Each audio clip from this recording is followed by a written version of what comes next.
নমস্কার, আমি অ্যাস্ট্রোলজার মনীষা শাস্ত্রী বলছি। বেশিরভাগ বাবা মাই কিন্তু চায় ছেলে মেয়েদের পড়াশোনা কমপ্লিট হয়ে যাওয়ার পর তারা যেন একটা ভালো চাকরি পায়। সেক্ষেত্রে জাতক জাতিকারাও কিন্তু পড়াশোনাটা কমপ্লিট করে ভালো একটা চাকরি পাওয়ার জন্যে। আমাদের রাশিচক্রে কিন্তু সেই যোগটা অবশ্যই থাকার দরকার। আমাদের রাশিচক্রে কিন্তু দ্বিতীয়, ষষ্ঠ আর দশম ঘরের ভালো সংযোগ থাকতে হবে চাকরি পাওয়ার ক্ষেত্রে। কালপুরুষের কিন্তু দ্বিতীয়, ষষ্ঠ আর দশম ঘর কিন্তু তিনটেই পৃথ্বী রাশি। সুতরাং দ্বিতীয় ঘর থেকে কিন্তু আমরা রোজগার, আর ষষ্ঠ ঘর থেকে কিন্তু প্রতিযোগিতা, আর দশম ঘর থেকে আমরা কিন্তু কর্মটা বিচার করে থাকি। তার সাথে কিন্তু লগ্ন ভাগকেও ভালো থাকতে হবে এবং একাদশ ভাগকেও কিন্তু ভালো থাকতে হবে।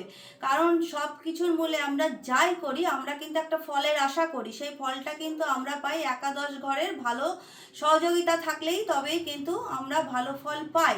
সুতরাং আমাদের লগ্নটাকেও স্ট্রং থাকতে হবে, কারণ লগ্ন মানে আমাদের শরীর। শরীর যদি ঠিক না থাকে কোনো কাজেই কিন্তু সাফল্য পাওয়া সম্ভব হয় না। সুতরাং এখানে যখন কেউ চাকরির কথা ভাবছে সেই সময় যার যার ইন্ডিভিজুয়াল রাশিচক্রে কিন্তু দেখতে হবে তাদের নিজস্ব দ্বিতীয় ঘর কি আছে, ষষ্ঠ ঘর কি আছে এবং দশম ঘর কি আছে। এর সাথেও কিন্তু আমাদের কিছু কিছু গ্রহ, যেমন শনি গ্রহ, বুধ গ্রহ আর শুক্র গ্রহ, এই গ্রহগুলোকে কিন্তু দশমাংশ ছকের ক্ষেত্রেও ভালো থাকার দরকার।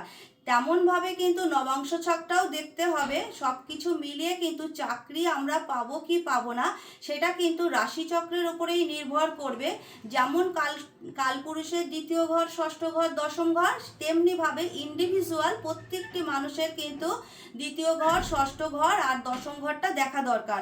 অনেক ক্ষেত্রে দেখা যায় ষষ্ঠ ঘর যদি ভালো না থাকে সেখান থেকে কিন্তু শত্রুতা তৈরি হয়। অনেক সময় দেখা যায় ভালো কর্ম করার পরও কিন্তু শত্রুতার কারণে, কর্মের কারণে কিন্তু বাধা চলে আসে যে কোনো দিক থেকে। ষষ্ঠ ঘরটা কিন্তু যদি ষষ্ঠ ঘরে বলবান মঙ্গল আর বলবান শনি থাকে তাহলে কিন্তু শত্রুরা কিন্তু কিছু করে উঠতে পারে না। সুতরাং আমাদের রাশিচক্রটা বিচার করলে আমরা জানতে পারবো যে আমরা কোন ধরনের পার্সোনাল রাশিচক্র, ইন্ডিভিজুয়াল কোন কর্ম হবে। অনেক ক্ষেত্রেই দেখা যায় অনেকে সরকারি চাকরির আশা করে, আবার অনেকে কিন্তু প্রাইভেট সেক্টরেও করে। তাহলে চাকরিটা পাবো কোন সেক্টরে পাবো, আর দশমপতি কোথায় বসে আছে সেই হিসাবে কিন্তু কাছে হবে না দূরে হবে, সরকারি হবে না বেসরকারি হবে, সবে কিন্তু রাশিচক্রের মধ্যে আমরা জানতে পারি। তারপরও যেটা দেখার দরকার সেটা হচ্ছে দশা, কোন দশা বর্তমান সময় চলছে, তার সাথে অন্তর্দশা কি চলছে।